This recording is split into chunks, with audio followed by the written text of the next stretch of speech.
Olha, então o momento que o Lula adiou por tanto tempo, finalmente chegou. Pressão por corte de gastos começou a vir também do Banco Central. E com uma mentalidade de gasto é vida, como o governo entrou nesse mandato, esse não é um assunto muito agradável de se enfrentar. O fato é que a postura do governo acaba tendo impactos no mercado financeiro em vários diferentes ativos, que vão da bolsa até o tesouro direto. E o fato é que muitas pessoas perguntam, né, se o governo de fato seguir o caminho de cortar gastos, cortar mais de 70 bi, será que as taxas de juros vão cair? Será que o bolso vai subir? E mais, o que isso muda com seus investimentos? É isso que a gente vai te responder a partir daqui. Quem vai guiar toda essa discussão é o meu sócio, Felipe Almeida. Filipão, bola contigo. Pô, vamos lá e vamos começar esse vídeo com um contexto histórico de como é que foi a postura do governo desde o início do mandato. Até porque desde antes de 2023, antes das eleições, o Lula já tinha frases dizendo coisas do tipo: vamos gastar o que for preciso.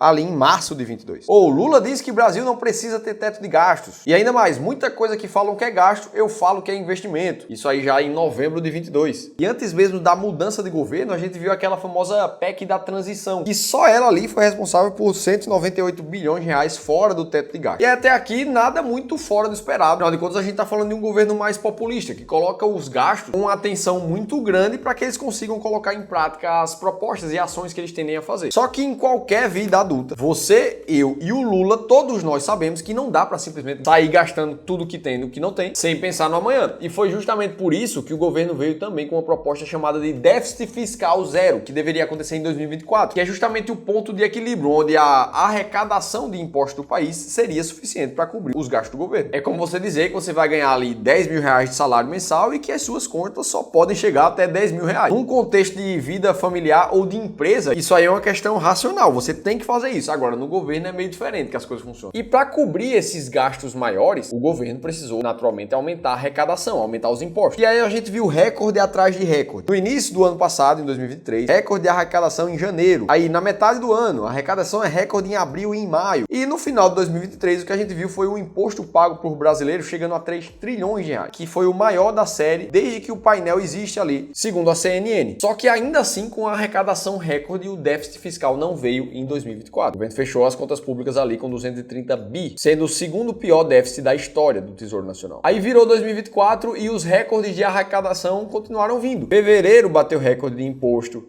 março bateu recorde, abril bateu recorde, maio bateu recorde. Primeiro semestre como um todo bateu recorde aqui em 2024. Aí corta para o segundo semestre. A gente viu recorde em setembro, a gente viu em outubro. E o déficit fiscal que era para 2024 acabou sendo adiado para 2025, porque não deu para fechar as contas ali ainda assim. Aí você olha isso aqui tudo e lembra que a arrecadação do governo vem de maiores impostos para as pessoas, para toda a população. Nessa matéria aqui do Nordeste Investing, o pessoal reuniu o impacto em todas as frentes da economia no aumento por causa dos impostos. Por exemplo, os combustíveis subiram 12 a 15% somente por causa de aumento de imposto, CMS, PIS e COFINS. Energia elétrica subiu 10% só por causa de imposto. Alimentos subiu 8, 9, 11. Produto de higiene pessoal, medicamentos, bebida alcoólica, automóveis, eletrônicos, cosméticos, produtos de limpeza. Ou seja, praticamente tudo subiu por causa do aumento da arrecadação. E aí, como é que a gente está hoje em relação a isso tudo? O Lula segue dizendo que tem divergência profunda sobre o que é gasto, sobre o que é investimento. E a gente está num patamar onde esse aumento de gastos tornou o Brasil o sétimo maior país do mundo em termos de impulso fiscal. E é justamente por essas posturas que muita gente fala que o déficit zero pode vir somente em 2032, daqui a 7 anos. Nossa, Felipe, mas isso aqui é um canal de investimento, por que você está falando isso tudo? Primeiro ponto, porque todo mundo tem o seu viés. E aqui a gente é muito mais a favor de uma política liberal, que é totalmente contra essa gastança do governo, que aumenta impostos e produz muito pouco para a economia e para as pessoas. Segundo, porque posturas como essas acabam influenciando demais a macroeconomia no curto prazo num país. Afinal de contas, a gente viu os juros futuros se aproximando de 13% recentemente por causa da incerteza fiscal do Brasil, principalmente. E aí, se a gente traduz isso em variação dos juros, o que a gente tinha no começo de 2024 era uma expectativa onde a taxa Selic ia cair. Ninguém falava algo diferente disso. Era Selic em 9,5% no final de 2024. Só que tudo mudou com o aumento do risco. A gente consegue ver isso por essa imagem aqui, que mostra a taxa Selic que estava numa tendência de baixa voltando a subir ali. E a expectativa dos juros futuros na linha azul desse gráfico aqui, que mostrava uma expectativa de queda e se inverteu ao longo desse ano. Agora mostrando uma expectativa de alta pela linha cinza. E aí, se a gente tem uma expectativa de juros mais alta, o que é que a gente vê? Normalmente queda dos ativos de risco no país. E é por isso que desde o começo do ano até aqui, a bolsa do nosso Brasilzão tá caindo 4%, o IFIX tá caindo mais de 4,5%, até que a gente vive provavelmente um momento de mudança de narrativa aqui. Porque a gente precisa lembrar que também no começo desse ano, a pressão política do próprio Lula era que a gente baixasse a taxa Selic na marra, na canetada. Não tem explicação para a Selic no nível atual, era o que se dizia ali há meses atrás. Só que agora tudo se inverteu. O Banco Central deu seu puxão de orelha ali no governo Lula e cobrou compromisso com o ajuste fiscal. E a gente olha para tudo isso e o fato é que, numa retrospectiva de 2 anos, a gente vê o quão imprevisível é a economia do Brasil. Será que os juros vão continuar subindo? Como é que você se beneficia disso como investidor? E se eles caírem, o que é que você tem que fazer? Comprar mais renda fixa? Comprar ações agora que elas estão na baixa? Ou comprar ativos em dólar para se proteger da variação cambial, que aumentou muito nesse período também? E essa aqui era exatamente a dúvida do Roberto, o investidor dono dessa carteira de investimentos aqui com quase 5 milhões de reais, só que ele mantia 71% da alocação em renda fixa com liquidez diária. Tudo tentando pegar ali a melhor renda fixa, o melhor momento para entrar no Tesouro IPCA+,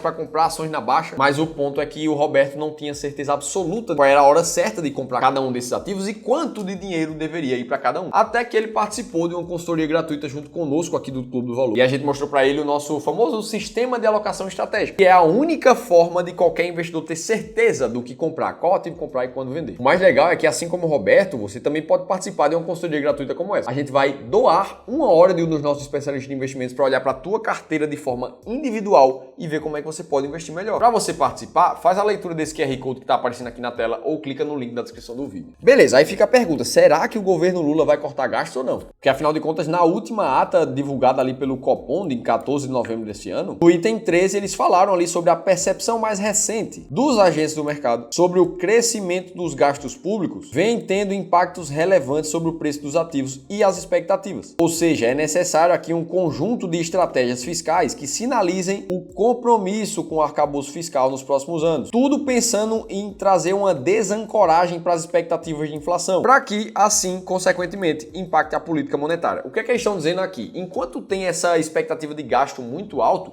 não tem como achar que a inflação do país vai ficar controlada. Porque quanto mais gasta o governo, se ele não consegue fechar o déficit fiscal, ele vai precisar em algum momento imprimir mais papel moeda, gerar mais dinheiro, o que vai gerar inflação. Com inflação alta, não tem como baixar juros. E é por isso que o Banco Central foi lá e puxou a orelha. Ainda assim, o Copom incorpora em seus cenários uma desaceleração no ritmo de crescimento de gastos públicos. Ou seja, o Copom está colocando nos modelos aqui que o governo vai tomar consciência e vai dar uma segurada nisso daqui para frente. O fato é que, se isso não acontecer, a gente pode ver o juros subir mais para 14, 15, 16, até onde for necessário. Aí corta para o que está acontecendo ali com o Fernando Haddad, ministro da Economia, que parece estar se reunindo com o Lula ali para tentar convencer ele que cortar gasto é importante. Parece uma loucura a gente falar que isso precisa de convencimento, né? Mas a gente tá vivendo no Brasil. E aí os gastos que estão no radar ali seriam de mudança de forma de reajuste do salário mínimo, um pente fino a ser passado no Bolsa Família, previdência dos militares, uma nova regra de abono salarial e fim do super salário. Agora, quanto é que isso vai impactar? Quais realmente desses vão acontecer? Será que eles vão ser suficientes? Isso aí não tem como saber. Uma coisa que tem como saber é que você pode tomar a melhor postura como investidor para investir em qualquer cenário. Aí numa hora como essa aqui, como é que normalmente os investidores costumam agir? Os investidores vão olhar o índice Bovespa aqui, a bolsa,